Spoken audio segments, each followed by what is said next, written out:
नमस्कार। एक युद्ध अपने ही विरुद्ध, एक युद्ध अपने ही विरुद्ध, इसी का नाम है टेंशन। एक युद्ध अपने ही विरुद्ध, इसी का नाम है स्ट्रेस। आज के इस वीडियो में आपको बताऊंगा कि स्ट्रेस और टेंशन को कैसे बबाए करें, कैसे इस युद्ध को रोकें। आप सोच रहे होंगे कि हम अपने ही विरुद्ध कैसे युद्ध कर रहे हैं। जी हाँ, अपने ही विरुद्ध हमारा युद्ध चल रहा है। जब आप बाहर की परिस्थितियों को बदलने की कोशिश करते हैं, जब आप चाहते हैं कि बाहर कोई खुद को बदल ले, कोई अपना नेचर बदल ले, कोई अपना कैरेक्टर बदल ले, ये सिचुएशंस बदल जाएं, बाहर की परिस्थितियां बदल जाएं, तो आपके अंदर की परिस्थितियां बदलेंगी। ये आपका एक युद्ध चल रहा है अपने ही विरुद्ध। माय डियर फ्रेंड्स, बाहर चाहे कुछ बदल भी जाए, चाहे परिस्थितियां बदल भी जाएं, चाहे लोग बदल भी जाएं, तो भी आपके अंदर परिवर्तन नहीं होगा। लेकिन अगर आप अपने अंदर परिवर्तन कर लेते हैं, अगर आप अपने सोचने के तरीके को बदल लेते हैं, अगर आप खुद में पॉजिटिविटी ले आते हैं, तो बाहर कुछ बदले या ना बदले आपको कोई फर्क नहीं पड़ेगा। बाहर की परिस्थितियां आपको परेशान नहीं कर पाएंगी अगर आप अपने अंदर बदलाव ले आते हैं, अंदर की परिस्थितियों को बदल लेते हैं। एक छोटा सा किस्सा आपको सुनाऊंगा। ये किस्सा सुनने के बाद आप कहेंगे, सर मेरा अपने विरुद्ध कोई युद्ध नहीं है और आज से टेंशन और स्ट्रेस को बबाए।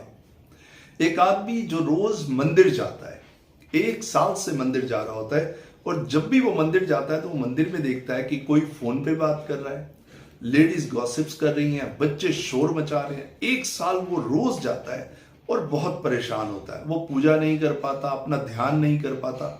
और जब भी वो मंदिर जाता है तो मंदिर के कोने पे वो देखता है कि एक साधु महाराज आराम से मुस्कुराते हुए रोज ध्यान में बैठे होते हैं। उनको किसी चीज से कोई फर्क नहीं पड़ रहा होता और वही मंदिर का संचालन भी कर रहे होते हैं। एक दिन तो उस आदमी से रुका ही नहीं जाता। वो ध्यान में बैठे होते हैं, साधु उनको उठाता है, कहता है, बाबा मैं आपसे एक बात जानना चाहता हूँ। मैं 1 साल से रोज मंदिर आ रहा हूँ और 1 मिनट के लिए भी मेरा ध्यान नहीं लगा। वो देखिए, वो आदमी फोन पे बात कर रहा है, वो देखिए वो बच्चे शोर मचा रहे, वो देखिए वो लेडीज गॉसिप्स कर रही हैं। ध्यान लगेगा कैसे? और आपको मैंने देखा, आप तो बड़े ध्यान मग्न होकर आराम से मुस्कुराते हुए ध्यान कर रहे हैं। नहीं बाबा, इससे पहले मैं किसी दूसरे मंदिर जाता था। मैं उस मंदिर से इस मंदिर में इसलिए आया कि यहां मुझे शांति मिलेगी, क्योंकि वहां शोर बहुत होता था। अब यहां भी यही प्रॉब्लम है। क्या अब मैं अगले मंदिर में जाऊं फिर मुझे यही मिलेगा?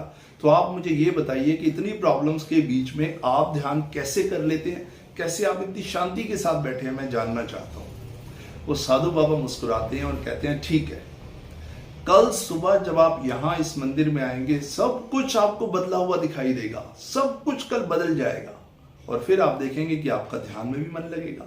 वो आदमी बहुत खुश होता है, वो कहता है, ठीक है। बाबा कहते हैं, एक छोटी सी कंडीशन है, छोटी सी बात मेरी मान लेना।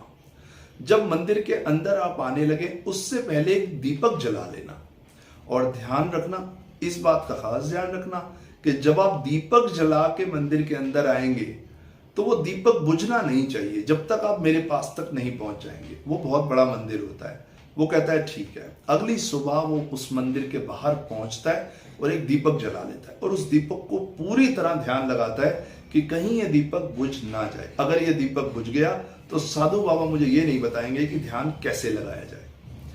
वो बहुत ध्यान से उस दीपक को अपने हाथ में रखता है और उस दीपक की लौ की तरफ पूरा ध्यान लगाते हुए आगे बढ़ता है और साधु बाबा के पास पहुंच जाता है। कहता है, ये देखिए बाबा, इसकी जोत, इस दीपक की लौ अभी तक जल रही है, बुझी नहीं। साधु बाबा उससे एक प्रश्न पूछते हैं, कहते हैं, जब आप रास्ते में आ रहे थे क्या आपने किसी को बात करते हुए सुना? वो कहता है, नहीं, मैंने नहीं सुना। उन्होंने कहा, क्या आपको बच्चों का शोर सुनाई दिया? उन्होंने कहा, नहीं। क्या आपको कोई लेडीज गॉसिप्स करती दिखी? वो कहता है, नहीं, मेरा ध्यान तो सिर्फ इस दीपक की ज्योति में था। मुझे कुछ ना तो सुनाई दिया और ना ही कुछ दिखाई दिया।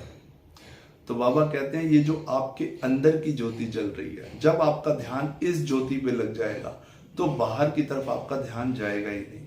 बाहर कुछ भी होता रहे, किसी भी तरह की परिस्थिति हो, आपको परेशान नहीं कर पाएगी, क्योंकि आपका ध्यान अपने अंदर की ज्योति पे नहीं है। इसलिए आप परेशान हो रहे हैं, क्योंकि आप बाहर की परिस्थितियों को बदलने की कोशिश कर रहे हैं, इसलिए आपका ध्यान नहीं लग रहा।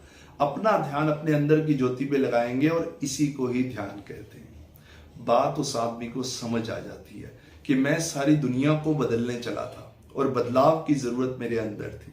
मुझे सिर्फ खुद को अंदर की तरफ मोड़ना था, सिर्फ यही बदलाव करना था। मैं आपसे भी यही कहना चाहूंगा माय डियर फ्रेंड्स, अगर स्ट्रेस और टेंशन में है, इसको बाय बाय करना चाहते हैं तो बाहर की परिस्थितियों और सिचुएशंस को छोड़िए और अपना सारा ध्यान अपने अंदर लगाइए। अपने सोचने के तरीके को इंप्रूव कीजिए, अपने अंदर पॉजिटिविटी लाइए, सेल्फ अवेयरनेस लाइए। सेल्फ अवेयरनेस यानी एक ऐसा इंसान जो अपने प्रति जागा हुआ है, अपने विचारों के प्रति, अपने इमोशंस के प्रति, अपने बिहेवियर के प्रति जागरूक है। आई एम श्योर आपकी लाइफ से स्ट्रेस और टेंशन छूमंतर हो जाए और आप दुनिया को भी ये तरीका बताएंगे स्ट्रेस और टेंशन दूर करने का। मेरा ये वीडियो बनाने का पर्पस यही था कि सिंपल वे में मैं आपको ये मैसेज दे पाऊं कि अब आपको अपने अंदर झांकना है, खुद को इंप्रूव करना है। So thank you so much for your valuable time. I will see you in my next video. Thanks a lot.